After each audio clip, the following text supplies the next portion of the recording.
ഓം ശ്രീ ഗുരുഭ്യോ നമഃ. ശ്രീമദ് ഭാഗവത സാരം. ആചാര്യൻ തുടരുകയാണ്.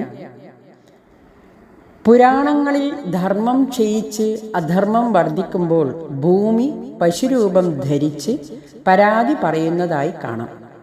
ഭാഗവതത്തിലും 3 കാലും നഷ്ടപ്പെട്ട് ഒരു കാലിൽ നിൽക്കുന്ന കാളയെയും കരയുന്ന പശുവിനെയും പരീക്ഷിത്തിന് കാണാൻ കഴിഞ്ഞതായി പറയുന്നു.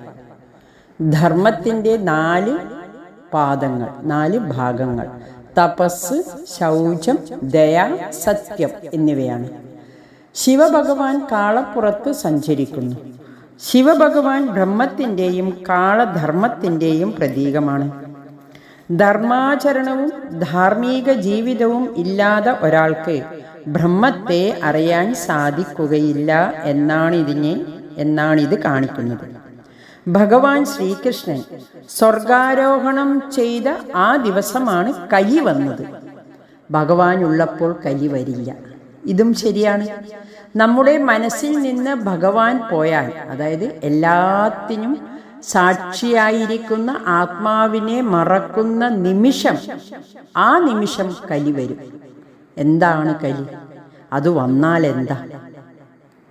കലി വന്നാൽ അതോടൊപ്പം എല്ലാവിധ പാപവും നിന്ദ്യവും ഗർഹ്യവുമായ കാര്യങ്ങൾ ചെയ്യാനുള്ള പ്രവണതകൾ വരും. കലഹം കാരണം കൂടാതെയും ഉണ്ടായിട്ട് വരും. കലിയുടെ സ്ഥാനങ്ങളിൽ എല്ലാവിധ അനർത്ഥങ്ങളും നമുക്ക് കാണാം. ഏതൊക്കെയാണ് കലിയുടെ സ്ഥാനങ്ങൾ? 1 ദ്യൂതം, 2 പാനം, 3 ശാരീരിക കാമം, അതായത് സ്ത്രീ സേവ അല്ലെ പുരുഷ സേവ, 4 ഹിംസ, 5 സ്വർണം, സമ്പത്ത് ഇത്യാദി എന്നിവയാണ്. ദ്യൂതം എന്ന് പറയുന്നത് ചൂതുകളി, ചീട്ടുകളി, ചെസ്സ്, കുതിരപ്പന്തയം, അതുപോലുള്ള കളികൾ. അവിടെ കളവ് പറയും. സത്യമാണല്ലോ ധർമ്മം. നമുക്ക് മഹാഭാരതത്തിൽ ഇത് കാണാം. 2 പാനം, അതായത് മദ്യപാനം, ലഹരി പാനീയങ്ങൾ. അത് കഴിച്ചാൽ മദം വരും. അത് ബുദ്ധിയെ മയക്കും, വിവേകത്തെ നഷ്ടപ്പെടുത്തും, പാപകർമ്മങ്ങൾ ചെയ്യിക്കും. ജാഗ്രതയാണ് ധർമ്മം. പ്രമാദം വരുമ്പോഴാണല്ലോ ഈ വക ചിന്തകൾക്ക് നാം ഇരയാകുന്നത്. 3 ശാരീരിക കാമം, അതായത് സ്ത്രീ സേവ അല്ലെങ്കിൽ പുരുഷ സേവ. അതുകൊണ്ട് വീണ്ടും വീണ്ടും ആസക്തിയും കാമവും വളരും. നിഷ്കാമതയാണ് ധർമ്മം. അകവും പുറവും പരിശുദ്ധമായിരിക്കലാണ് ധർമ്മം. 4 ഹിംസ. ഹിംസ ഉള്ളിടത്ത് ക്രൂരത ഉണ്ടാകും. ദയയാണ് ധർമ്മം. 5 സ്വർണം, സമ്പത്ത്. ധനത്തിൽ ഈ പറഞ്ഞ എല്ലാ കലിദോഷങ്ങളും ഒന്നിച്ചിരിക്കുന്നു. സമ്പത്ത് ഉണ്ടാക്കാനായി നുണ പറയുന്നു. എന്ത് തെറ്റായ മാർഗവും സ്വീകരിക്കുന്നു. ധനം കൂടുതൽ ഉണ്ടായാൽ മദ്യം, പിന്നെ മദിരാക്ഷി, ഇതിനൊക്കെയുള്ള ചിന്ത വരുന്നു.